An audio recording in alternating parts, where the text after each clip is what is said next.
नमस्कार। था लोग कैसे हो? एकदम नीक, चंगा, बढ़िया, हाउ, चोखा।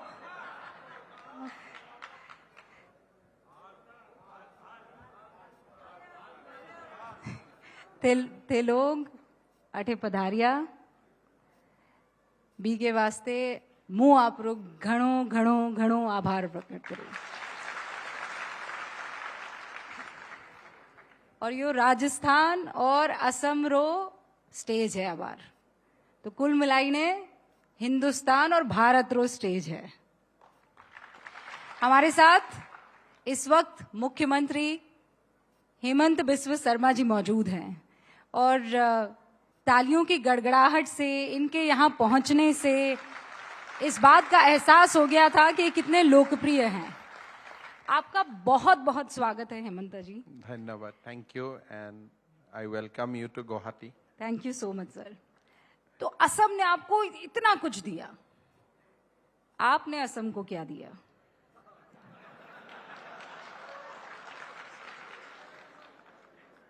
अभी देने का कोशिश ही कर रहा हूं, बहुत कुछ देने का बाकी है। शुरुआत है। अगर मैं आपसे कहूं कि 5 चीजें बताइए कि आपके आने के बाद आपने असम को दिया जो अब तक नहीं हुआ। देखिए, मैं 5 या 6 चीजों का मैं काउंटिंग नहीं करवाऊंगा, लेकिन अभी आपका घड़ी में कितना बजे? 9:38। तो ये 9 बजे ये लोग इधर में है।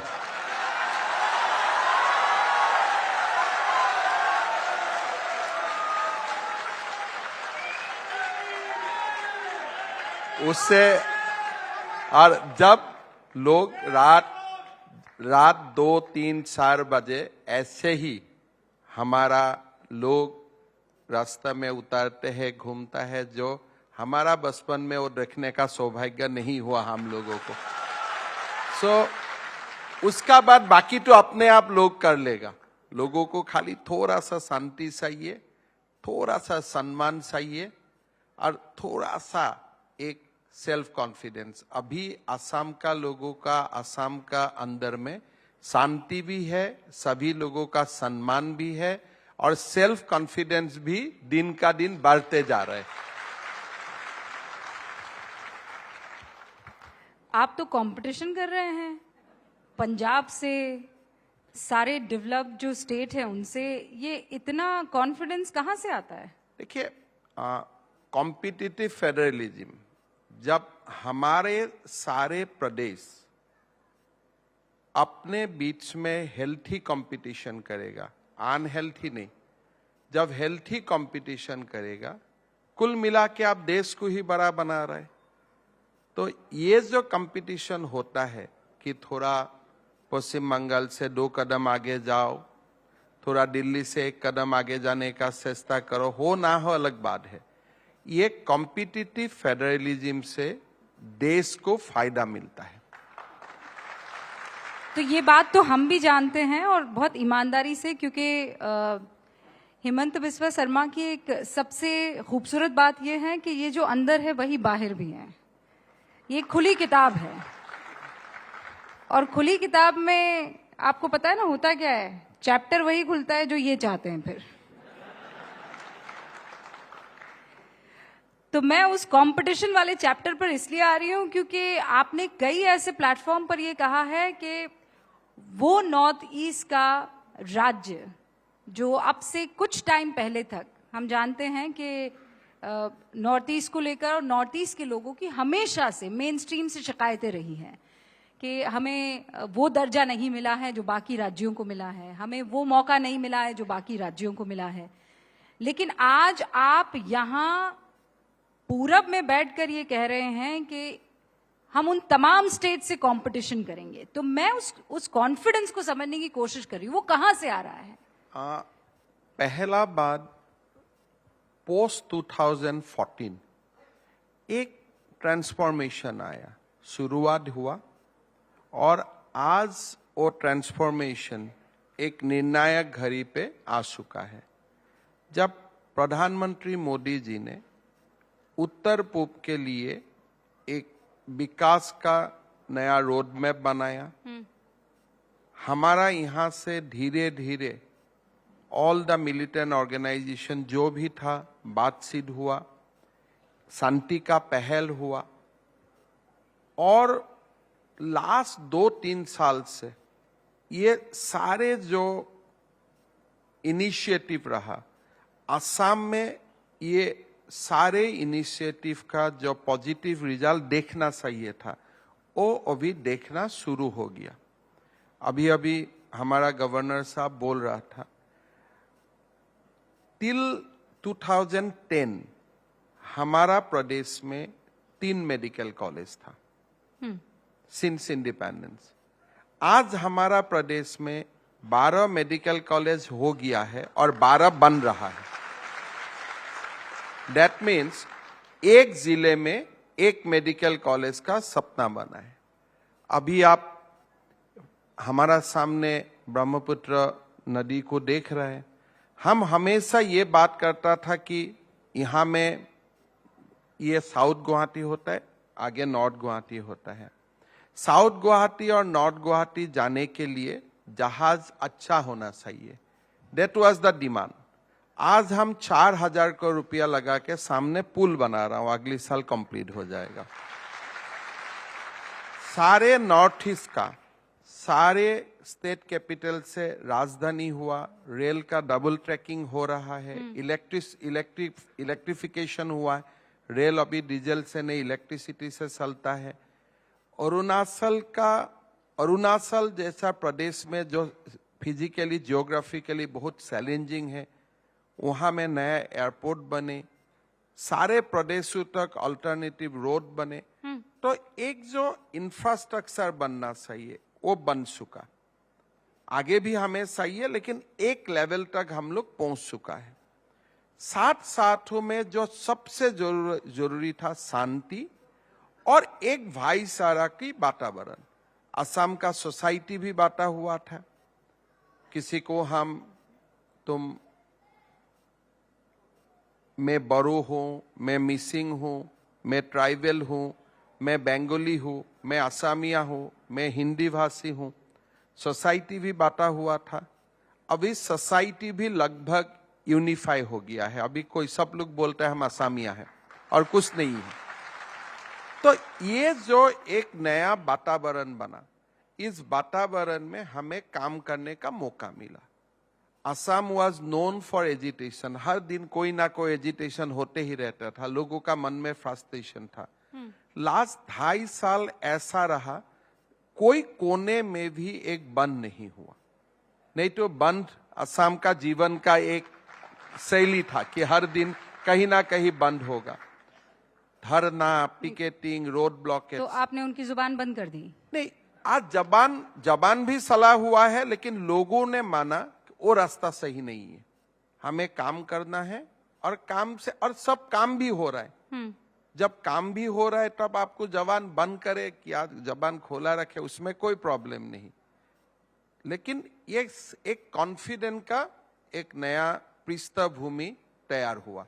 अच्छा, और मेरा लगता है कि यहाँ से हमारा प्रदेश आगे ही जाएगा। ये तो विकास की बात हो गई जो आप गिना रहे हैं कि आप ब्रिज बना रहे हैं, आपने मेडिकल कॉलेज जो है वो बना दिए हैं। और ये मैं देख रही हूँ नॉर्थ ईस्ट डेमोक्रेटिक अलायंस, आपका नेडा अलायंस अलग है, एनडीए भी है, एनडीए का बेबी आप नेडा को मान लीजिए। एक इंडिया अलायंस भी आया है। क्या अलायंस? India alliance. आप इंडिया का पूरा नाम पढ़िए, तब आपको लगेगा। जब ये लोग इंडिया अलायंस बोलते हैं तो डबल ए का जरूरत होगा, इंक्लूसिव नेशनल डेमोक्रेटिक अलायंस। फिर आप अलायंस बोलेगा तो डबल अलायंस बोलना पड़ेगा। तो इसीलिए इसका नाम है INDI alliance. INDI alliance, INDI alliance. और इंडी को आप सिंधी भी बोल दीजिए, पिंडी भी बोल दीजिए, जो बोले बोलिए, कोई आपत्ति नहीं है।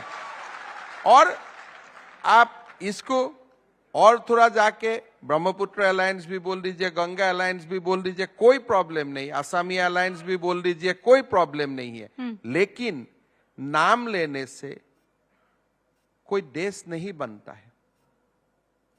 नाम तो आप, मैं भी कल नाम ले सकता हूं, मेरा विपक्ष नाम कह रहा है आपको चौतरफा घेर लिया है, नहीं। इंडिया ने आपको हराया। देखिए, मैं कल मेरा नाम बदला के मैं बोल देता हूं, मेरा आज से मेरा नाम महात्मा गांधी हो गया, क्या मैं महात्मा गांधी बन जाऊंगा?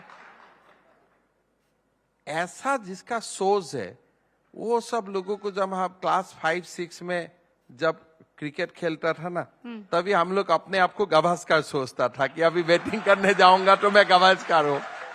तब फिर वर्ल्ड कप में man of the match Mohinder Amarnath हो गया, तो हम बोलता है गावस्कर मत बोलो, हमें महेंद्र अमरनाथ बोलो। लेकिन क्या हम है? तो आप जो भी अलायंस अपना नाम दे, आप असमी अलायंस नाम दो, आप तो असमी अलायंस नहीं बन सकता है। आप सिंधी अलायंस नाम दो, आप तो सिंधी नहीं बन सकते, बहुत मेहनती है। आप पंजाबी अलायंस नाम दो, आप तो पंजाबी अलायंस, पंजाब तो नहीं बन सकता है। आप कल केरला अलायंस नाम दे दो, आप तो केरला नहीं बन सकता है। आप फाइनली जाके आप तो वो गांधी परिवार ही है। पर अब तो केवल गांधी परिवार नहीं रहा ना, कांग्रेस नहीं रहा ना, 28 पार्टियां अब एक साथ आ गई हैं और वो कह रहे हैं कि आप देखिए आगे आगे होता है क्या। 28? ये 28 पार्टी का सरकार वरकार कहाँ है? कहाँ रहता है, कहाँ ये सब? अरे कर्नाटक जीत के आए हैं, हिमाचल जीते हैं, देखिए, राजस्थान में कह रहे हैं। आपको मैं इतना ही बताता हूं, हर लोग, हर स्टेट, वो ये अलग कहानी होता है, कोई ना कोई ठीक है। कभी हमारा यहाँ में भी कांग्रेस था, बीजेपी है, वो सब ठीक है। लेकिन आप जिसका साथ टकराने का कोशिश कर रहे हैं, उनका नाम मोदी है।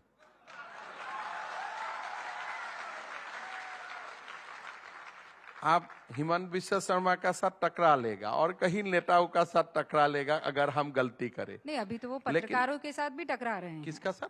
पत्रकारों के साथ भी टकरा रहे हैं। नहीं, देखिए, वो पत्रकारों का साथ टकराया नहीं, वो रिहर्सल कर रहे हैं।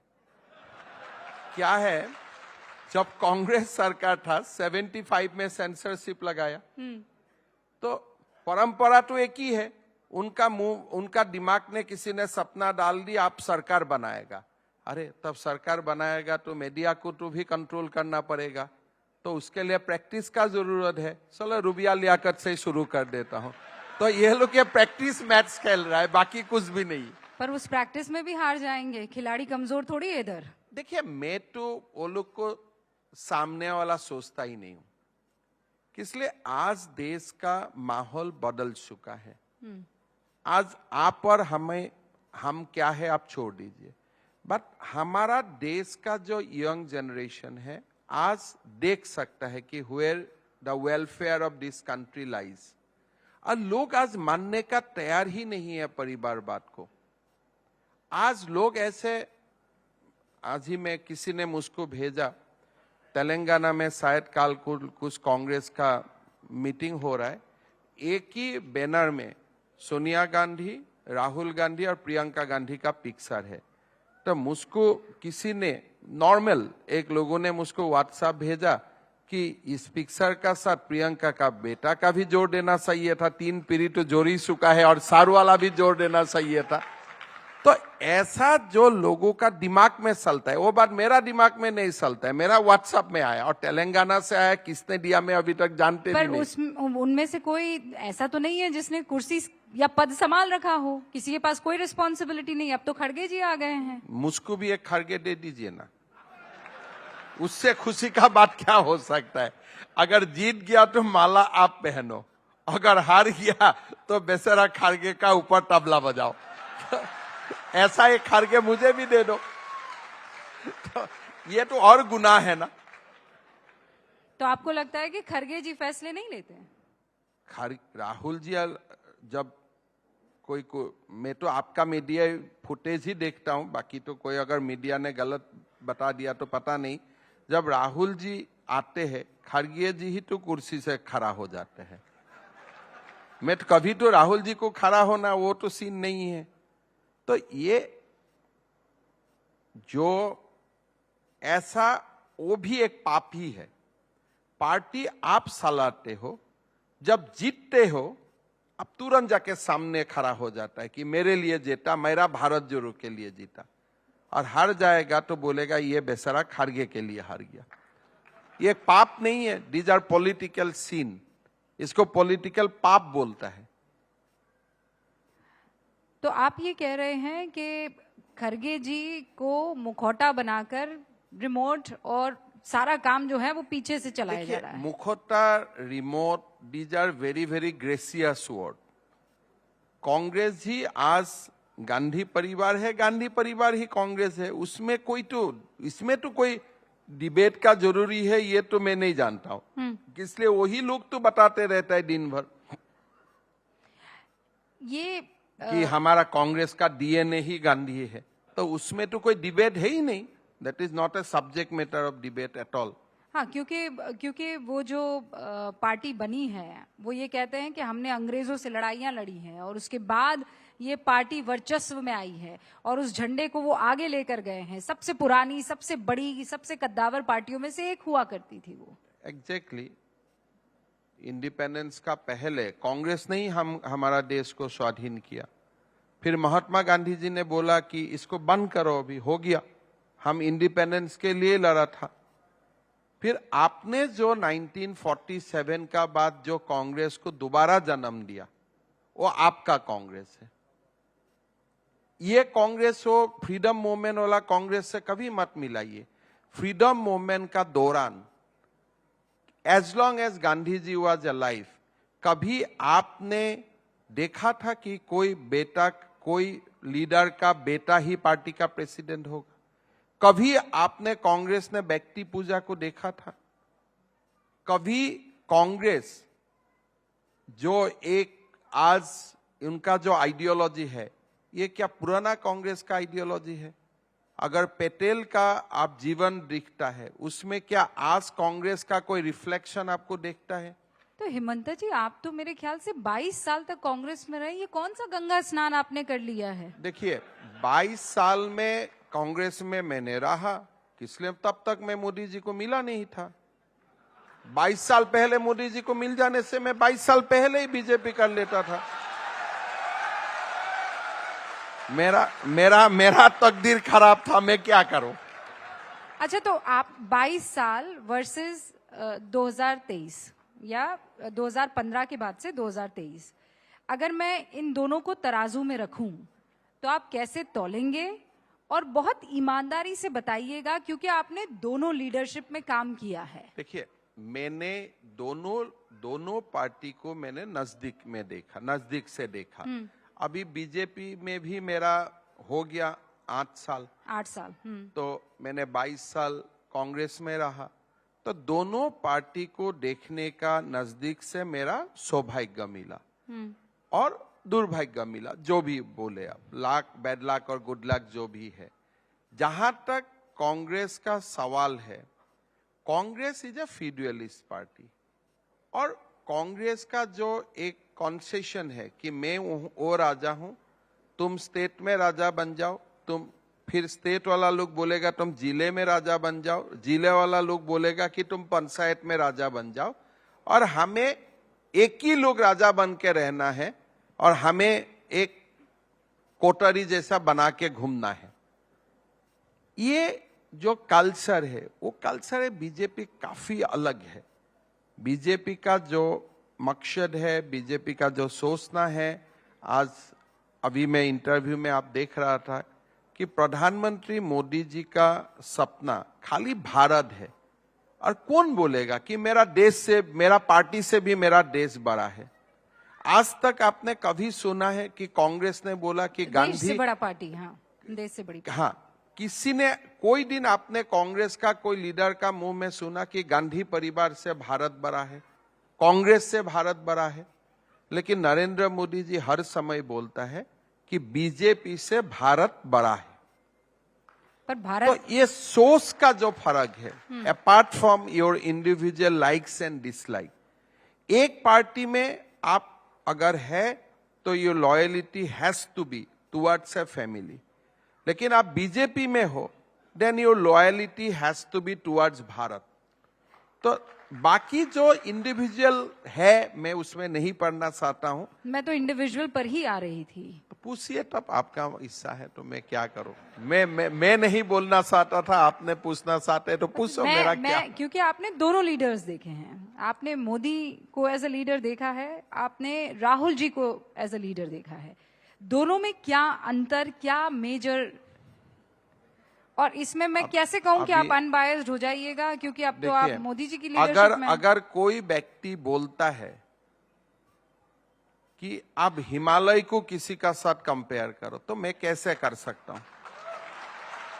राहुल जी और मोदी जी का बीच कोई कंपैरिजन नहीं होता है। आप बोलिए राहुल गांधी और हिमंत बिश्व शर्मा का बीच में कंपैरिजन, कहां मोदी जी है और कहां राहुल जी है। तो कंपैरिजन भी आप करना पड़ेगा एप्पल से एप्पल। लेकिन आप ही कहा करते थे कि अप्रोप्रिएट टाइम आने पर राहुल गांधी प्रधानमंत्री बनेंगे। बनना सही है, तब तक तो हम मोदी जी को दिखाई नहीं देता था ना। प्रॉब्लम भारत का जो बसा हुआ कांग्रेस लीडर्स है, एक ही प्रॉब्लम है। मैं सबको बोलता हूं चलो एक बार मोदी जी को और अमित शाह जी को मिल जाओ, उसका बाद तो तुम कांग्रेस जाके करेगा नहीं। प्रॉब्लम यही है कि सब लोग जा नहीं सकता है, वहां बहुत सारे कॉम्प्लिकेशन है। तो एक बार आप मिल लिया, एक बार आप थोड़ा क्लोज आ गया, उसका बाद तो कोई प्रॉब्लम नहीं है। और सुना है मिलने के लिए ब्रिज यहाँ असम से होकर जाता है। चलिए, मां कामाख्या का आशीर्वाद लेने से तो सबका अच्छा ही होता है। हर काम का शुरुआत गुवाहाटी से, मैं तो खुला दिल से बोलता हूँ, हर काम का शुरुआत गुवाहाटी से ही होना चाहिए। राहुल गांधी भारत जोड़ो यात्रा और हिमंत बिश्व शर्मा बीजेपी जोड़ो यात्रा कर रहे हैं। देखिए, भारत को जोड़ना क्या है, टूटा कब? 1947 में ही तो टूटा था। और टूटा किसका जमाना में? आपका ही नाना ने टूटवा दिया। तो किसका जोड़ो हो रहा है, आप बोलो। ये देश का साथ ये मजाक है कि नहीं, आप बोलिए। आपका नाना, या हिंदी में क्या बोलता है पता नहीं, वी कॉल ग्रैंडफादर, जो भी है नाना ही होगा। आपका नाना ने भाई और भाई का बीच में वॉल लगा दिया कि चलो आज से आप दो देश है।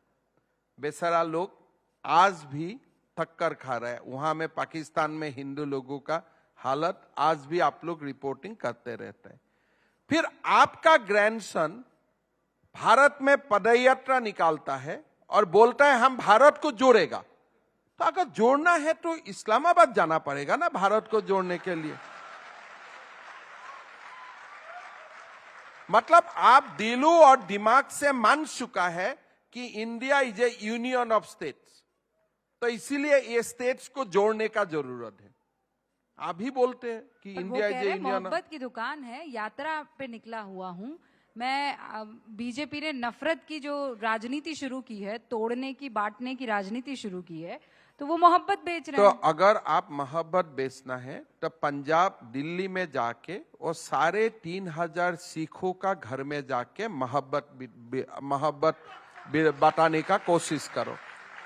अगर आप मोहब्बत ही ऐसा बेचना है तो असम में जो 855 शहीद हुआ था आपका पुलिस का गोली से, उनका घर में आके मोहब्बत का बात करो। आप ही लोग नफरत शुरू करेगा देश में, फिर आप ही लोग बोलेगा अभी हम मोहब्बत का दुकान खोल दिया है। कि यहां अपेल और कोई संदेश बेचने वाला है क्या? आप क्या बात बोल रहे? पूरा देश में जो नफरत हुआ तो आपका समय में ही हुआ। आज पंजाब में आज भी हमें प्रॉब्लम चल रहा है because you have launch attack on golden temple. आज भी सिख लोगों का दिल में वो दुख है। आज भी हम लोग कहीं ना कहीं कोई एक वर्ग सिख लोगों का दिल में भारत के लिए, हमारा देश के लिए बहुत ज्यादा एंगर है, जिसका हम लोग रिफ्लेक्शन देखता हूं। किसने किया? आज नॉर्थ ईस्ट को देश से अलग किसने किया? आज हमें असम मिजोरम से जो फाइट होता है, असम मेघालय से जो सीमा के लिए जो युद्ध होता है, वो किसने किया? आपने स्टेट बनाया, सीमा का अंकन नहीं किया। तो पूरा ये देश का जो नफरत का दुकान है, इसका मालिक आप ही है। अभी आप अपना दुकान बेचो जाके, हमारा कोई प्रॉब्लम नहीं है, लेकिन नफरत का दुकान है आपका ये। आप उनको सिख दंगे याद दिलाते हैं, वो आपको गुजरात दंगे याद दिलाते हैं। गुजरात में वो ये कहते हैं कि जैसे सिखों के मन में हिंदुस्तान को लेकर गुस्सा है, मुसलमानों के मन में मोदी को लेकर, बीजेपी को लेकर बेइंतहा गुस्सा है। असम में भी होगा वो। देखिए, मैं गुजरात वाला बात आफ्टर सुप्रीम कोर्ट जजमेंट, नहीं, ये उनके आरोप हैं। नहीं, आरोप नहीं है, उनका आरोप को सुप्रीम कोर्ट ने खंडित किया है। वो नफरत का दुकान भी तीस्ता सिटलबर्ड का दुकान है, और वो दुकान का भी मालिक भी गांधी परिवार है। देश में जितना नफरत का दुकान है, सारे दुकान का मालिक गांधी परिवार है। अभी जो तमिलनाडु में हो रहा है, हाँ। हिंदू का खिलाफ षड्यंत्र चल रहा है, उस दुकान का मालिक कौन है? उस दुकान का मालिक कौन है? जो खड़गे जी बार बार हिंदू को गाली देता है, उस दुकान का मालिक कौन है? अगर आप मोहब्बत का दुकान का मालिक हो, तो आज जाके स्टेलिन का घर में जाके बोल के आओ ना कि हिंदू का ऊपर ऐसा जुल्म वाला बात मत बोलो, मैं मोहब्बत का दुकान चलाता हूं। हिम्मत है, अगर राहुल गांधी का कोई मोहब्बत का दुकान है, वो दुकान आज स्टेलिन का घर में ले जाओ, बोलो कि हिंदू का खिलाफ ऐसा बात मत बोलो। ये देश 5000 सालों से हिंदू ने बसा के रखा है, अब जाके बोलो। ये क्या मोहब्बत का दुकान है? नोटंकी करने का जगह नहीं है दुनिया में। अच्छा, आप कह रहे हैं कि वो स्टालिन को जाकर मोहब्बत दे, बदरुद्दीन अजमल कह रहे हैं कि आप मुसलमानों को जाकर, आपको तो वोट ही नहीं चाहिए। आपको मुसलमान अच्छे नहीं लगते? देखिए, वोट आप मांगने से देगा क्या? थोड़े आपको कौन देगा? ये तो सारे भाई साहब लोग हैं। हाँ। असम में जाके अगर मैं मुसलमान आपको वोट नहीं करता है और ना करेगा। नहीं, एक असमिया मुसलमान वर्ग है, वो तो करता है, लेकिन बाकी जो हमारा आजमल वाला मुसलमान भाई है, वो कोई भी वोट नहीं करता है। नहीं, एक सेकंड, ये बहुत कंफ्यूजन है। आप कह रहे हैं कि मुसलमान दो तरीके के हमारा असम में मुसलमान दो तरीका का है। अच्छा। एक मुसलमान जो हजारों साल से असम में है, and they are assimilated with the society. जैसे इस इलाका का नाम मास्खोआ बोलता है, साइड में ही हमारा मुसलमान भाई बहन रहता है। They are known to be indigenous Muslim, और हमारा जैसा ही बात करता है, हमारा जैसा ही खाते हैं, कोई इशू नहीं है। वोट आपको दे ना दे अलग बात है, लेकिन एक अजमल वाला मुसलमान है। अजमल वाला मुसलमान? हाँ, एक अजमल वाला मुसलमान है, जिसको हम इमिग्रेंट मुस्लिम भी बोलता हूँ।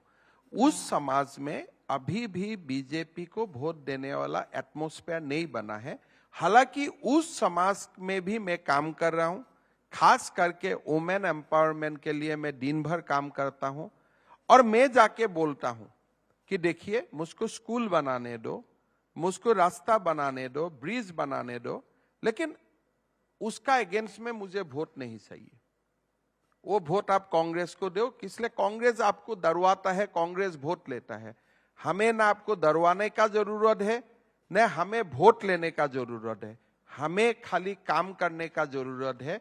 हम 2-3 काम कर रहा हूं, जैसे हम बाल विवाह को बंद करने का काम कर रहा हूं कि कोई भी माँ 18 साल का पहले माँ ना बने। हम ये कोशिश कर रहा हूं कि कोई भी माँ घर में अपना हस्बैंड का दूसरा, तीसरा, चौथा वाइफ ना देखे। एक सेकंड, तो हम वो वर्ग में जाके, हाँ, लेकिन हम सीएम साहब एक मिनट मैं और बोलता हूँ। हाँ। आज असम में जो मैं बोलता हूँ कि मैं मदरसा बंद करता हूँ, लड़का लड़की को डॉक्टर पढ़वाता हूँ, आज आप असम का मेडिकल कॉलेज में देखिए कि how speedily the boys and girls from Muslim community are getting admission। तो हम जो बोला हूं वो करके दिखाया हूं। हाँ, लेकिन इसमें टेक्निकल थोड़ा सा लोचा इसलिए है, आप कह रहे हैं कि मैं भाई कानून तो इजाजत देता है ना, अगर मान लीजिए इसके लिए तो यूनिफॉर्म सिविल कोड आना पड़ेगा। हम यहाँ कानून लेके आ रहा हूँ दिसंबर में, तो बैन पॉलीगैमी। आप पॉलीगैमी को बैन कर देंगे? हाँ, हम यहाँ में सबसे ओपिनियन लिया, इवन हमारा असम का मुसलमान लोगों ने भी सपोर्ट किया। वो ये कहेंगे कि आप हमारे नहीं, इस्लाम नहीं, में नहीं, दखल अंदाजी कर रहे हैं। they have supported us in written। थोड़ा असम का हवा भी बदल चुका है। तो असम का हर दिन आप टीवी में डिबेट होता है तो मुसलमान लड़कियों पूरा हल्ला लगा देता है। मुझको थोड़ा थोड़ा कोई कोई लोग मामा बोलता है कि मामा इस काम को जल्दी करो, लेट मत करो। और असम का जो मुसलमान बुजुर्ग है वो लोग भी बोलता है कि पॉलीगेमी को बंद करो। कोई एक दो लोग बोलता है कि कभी अगर मेरा वाइफ कोई कारण में बच्चा देने का स्थिति में नहीं है तो दूसरा शादी को अलाउ करो। इतना ही 3 पिटीशन मिला हूं। बाकी सारे लोग ब्लैंकेट सपोर्ट किया है कि असम में पॉलीगेमी बंद होना चाहिए। अच्छा, वाइफ से मुझे याद आया, आपके ऊपर बड़ा अटैक चल रहा है। अरे चलने दो ना, क्या होता है इससे। गौरव गोगोई ये कह रहे हैं कि बीजेपी सबका साथ सबका विकास पीछे छोड़ गई है, सबका साथ और हिमंत बिस्व शर्मा का विकास और परिवार का विकास कर रही है। प्रॉब्लम यही है, जो लोग मन में एक घुसा लिया कि हिमंत बिस्व शर्मा खराब है, उसको मैं घृणा करता हूं, उसका दिमाग साफ करने का तो मेरा उपाय वो नहीं तो है। पर्चे दिखा रहे हैं। लेकिन मैं भी बोल रहा हूं कि अगर मेरा वाइफ 1 रुपया भी मिला है मैं सीएम ही हट जाऊंगा। तो उसका बाद भी अगर कोई बोलते रहता है तो उसका मुंह में ताला लगाने का मैं तो कोशिश नहीं करता हूं। Because I believe in freedom of speech, I believe in democracy. साथ साथ में असम का लोगों में मैं भरोसा भी है। ऐसा एलिगेशन मेरा ऊपर 30 साल से लगा हुआ है, कुछ काम नहीं हुआ है। आप तो वकील और भी जो हैं। बार एलिगेशन लगता है उसी बार इलेक्शन में मेरा 10 सीट ज्यादा आ जाता है। ये हिस्ट्री है ये। अच्छा, तो इस बार कितनी सीटें दे रहे हैं आप? असम में 16 लोकसभा है और नेडा? मैं ऐसे आपको हिसाब दे देता हूं। असम में 14 लोकसभा है, 11 हम जीतूंगा और 12वां के लिए ट्राई होगा। ये पक्का काउंटिंग है, इसमें कोई प्रॉब्लम नहीं है। और all over north east we have 25 seat. 18 पिछली बार जीते थे आप। दिस टाइम 21 और 22। 21 या 22? डन। और इतना कॉन्फिडेंट क्यों लग रहे हैं आप? नहीं, उसमें बहुत कुछ करने का जरूरत भाई नहीं है। इसी इलाके में तो मणिपुर भी है ना। और मणिपुर में दोनों सीट हम जीतेगा, दोनों सीट हम जीतेगा। ये आप भारत 24 के मन से एकदम भारत 24 का मन से रूबिका लियाकत का सामने मैं बोल रहा हूं कि मणिपुर का दोनों सीट बीजेपी और उनका अलायंस पार्टनर जीतेगा। और उसको रिकॉर्ड करके अगर समय होगा, चुनाव का जो दिन परिणाम आएगा दोबारा रिप्ले कर दीजिए। तो 22 सीटें इन 25 21/22। हाँ, 21, 22। आप लोग लिख लो, आप तो हिसाबरा पक्का हो। सबको मालूम है इतना ही मिलेगा। यहाँ में ये कोई न्यूज नहीं बनेगा, ये सब लोगों का मालूम है कि यही होने वाला है। अच्छा, तो फिर केंद्र को कितनी सीटें आ जाएंगी? This time I believe it will be, कोई लोग बोलता है 300 पार, लेकिन मेरा जो अपना अंदाज है इट विल बी 300 to 350। 350? 350 मतलब that is the range. 300 to 350। दिसंबर में जब हम लोग मिलेगा थोड़ा और मैं क्लैरिटी से बोलूंगा। लेकिन अभी जो थोड़ा देश का घूमने का मुझको मौका मिलता है, लोगों से बातचीत होता है, मेरा यही अपना असेसमेंट है। The seats in BJP, I am not saying NDA, BJP will be 300 to 350। और इसके लिए आपको बहुत सारा होमवर्क भी करना है। और कर रहा है सब लोग। बीजेपी का लोगों का कोई ओवर कॉन्फिडेंस नहीं है। हमारा लोग दिन भर काम करता है, दिन भर कोशिश करता है। आप देश का प्रधानमंत्री जी को ही देखिए ना, चुनाव होता है। आप अभी देखा वो दिन G20 हुआ, इतना बड़ा समिट है, अगले दिन फिर इंडोनेशिया गया, फिर देश का काम भी चलते रहा उसी का बीच में। इतना प्रोग्राम हुआ G20, उसका बीच में भी कोई सीएम को फोन भी लगाया अपना स्टेट का बारे में पूछने के लिए। तो आप मोदी जी का भी आरटीआई भी एक आया था कि आपने कितना दिन आपने काम नहीं किया। रिप्लाई आया कि हर दिन काम किया, कोई दिन छुट्टी नहीं था। तो इस बार जब मैं मोदी जी का इंटरव्यू लूं तो उनसे दोबारा ये सवाल पूछ लूं ना कि आप थकते क्यों नहीं हैं? ये तो पूछना चाहिए, और ये इससे हमारा लोगों को बहुत फायदा होगा। यंग जनरेशन को जानना चाहिए कि मोदी जी को इतना जो हार्ड वर्क करता है उनका पीछे क्या है। लेकिन मेरा जो आंसर है, मैं जितना नजदीक से उनको जानने का मेरा मौका मिला, उस व्यक्ति का दिलो दिमाग में जो अद्भुत देश प्रेम है, उसी वो उनका विटामिन है। जितना मैंने देखा, मैंने बात किया। आपको क्या लगता है, प्रधानमंत्री नरेंद्र मोदी जो कह रहे हैं कि तीसरी बड़ी अर्थव्यवस्था बना देंगे, 2047 तक डेवलप नेशन हो जाएगा, ये डूएबल है, हो जाएगा? I think you see that economy, वो जब आपसे मिलते हैं, आप लोग घंटे घंटे भर तक आपकी चर्चा होती है, क्या बात होती है आप लोगों की? दो बातें मैं आंसर देता हूं। देखिए, इकोनॉमी जो थर्ड इकोनॉमी बनेगा बोला है, it is now statistically you can project. वो कोई बड़ा बात नहीं है कि जो एक कुछ अद्भुत काम, because Modi ji has led the foundation in 2014 कि हमें देश को ऐसे आगे ले जाना है, कैसे इंपोर्ट बंद करना है, कैसे ट्रेड डेफिसिट को घटाना है। He is working on A road map. जब मोदी जी बोला है कि मैं तीसरा अर्थव्यवस्था बना दूंगा, मतलब it is a done deal. जब मोदी जी बोलता है मोदी का चैलेंज है, मतलब वो है, वो हो गया, मान लीजिए we are going to have that. सबसे बड़ा बात है, मोदी जी जब हम लोगों को मिलता हूं, इसलिए काम का बारे में बहुत ज्यादा चीज नहीं रहता है। Modi ji always give advice कि तुम ये करो, तुम ये करो, ये काम करो। ही ओनली टॉक्स बिजनेस और असम का भाले का बारे में बहुत सारे बातें होता है, इस काम को ऐसे करो, इस काम को ऐसे करो, and he gives very good advises. प्रधानमंत्री नरेंद्र मोदी का जन्मदिन आने वाला है, आप पीएम को कैसे बर्थडे विश देंगे, क्या कहना चाहेंगे? नहीं, हमने एक तो विश्वकर्मा योजना जो है, हमने अपने एक तरीका ढूंढा कि 17 सितंबर को Assam will plant 1 crore tree in a day. एक तो विश्वकर्मा योजना साथ में है, लेकिन हमने पूरा तैयारी कर लिया। 17 सितंबर को हम लोग मिल के 1 करोड़ ट्री प्लान करूंगा, और एक भी कम नहीं होगा। 1 करोड़? 1 करोड़। और राजस्थानी उसमें आने वाले हैं? सब वो लोग तो करते हैं। असम में राजस्थानी समाज का, मैं तो राजस्थानी नहीं बोलता हूँ, मैं तो असमिया ही बोलता हूँ। तो ये समाज का एक अच्छा ये है। और राजस्थानियों की खूबसूरती है कि ये भी असमीज में ही राजस्थानी होते हुए बात करते हैं। मेरा तो नहीं लगता है कि अभी वो लोग खुद को राजस्थानी समाज बोलेगा, वो लोग खुद तो असमिया समाज ही बोलेगा। लेकिन अपना भाषा, कल्चर साथ में रहना चाहिए। मैं हमेशा हमारा जब बंगाली लोगों को मिलता हूँ, हिंदुस्तानी लोगों को मैं मिलता हूँ, मैं एक ही बात बोलता हूँ, देखो मेरा काम आसान है, खाली असमिया जानना है।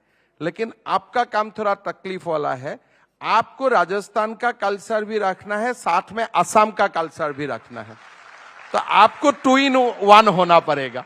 तो और होता है, अभी हमारा माँ लोग, बहन लोग सब असमिया माँ बहन जैसा कपड़ा पहनते हैं। हम लोग मेखेला चादर बोलता हूँ, सब लोग मेखेला चादर पहनता है, बिहू करता है। There are lot of changes in our society. But कुल मिला के मैं यही बोलना चाहता हूँ कि हमें राजस्थान हो, असम हो, एक ठीक है, हमारा एक स्टेट है, हमारा अपना कल्चर है, लेकिन साथ साथ में हमें एक सबसे अच्छा असमिया भी बनना है और सबसे अच्छा भारतीय भी बनना है। That is the whole idea, और उसी दिशा में असम में हम लोग काम कर रहा हूँ। और इसीलिए वहीं जहां से शुरू हुए थे वहीं पर मुझे लगता है कि हम खत्म करेंगे कि ये वो मंच है जहां पर राजस्थान भी है, असम भी है और संपूर्ण भारत भी है, और भारत माता की जयकारा भी है। बस बहुत बहुत शुक्रिया हेमंत बिस्वा शर्मा जी हमारे साथ जुड़ने के लिए। Thank you so much.